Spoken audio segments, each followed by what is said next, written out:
আসসালামু আলাইকুম। আজকে একটি নতুন ভিডিও নিয়ে আসলাম, যে ভিডিও হয়তোবা আপনারা আগে কখনো দেখেন নাই।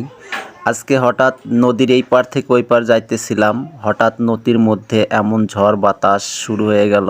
এটা কি? এটা আসলে ধরতে গেলে মনে হয় সাবমেরিন, আসলে এটা কিন্তু ট্রলার। এই ট্রলার দিয়ে আমাদের কোম্পানিতে বালু সাপ্লাই করে। এমন ঝড়ের মধ্যে পড়ছে, আমরা এইখান থেকে ওই পারে যাইতেছিলাম, হঠাৎ তাদের সাথে দেখা হয়ে গেল। এত আতঙ্কের মধ্যে তারা আছে, কিভাবে পারে পৌঁছাবে, আল্লাহ তাদেরকে তুমি পারে পৌঁছায় দিও।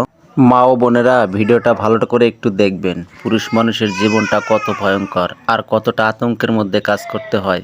যে কাজটি করতেছে, আল্লাহ না করুক তাদের যদি কোনো কিছু হয়ে যায় আপনাদেরই। আসলে এটা নদী নয়, এটা সাগর এলাকা। এই যে দ্বীপটি দেখতে পাচ্ছেন, এর দক্ষিণে আর কোনো দেশ নেই, শুধু সাগর আর সাগর। বাংলাদেশ এখান থেকেই শেষ, এরপরে হচ্ছে বঙ্গোপসাগর। অবশ্যই ভিডিওটি ভালো লাগলে সাবস্ক্রাইব করে পাশে থাকবেন।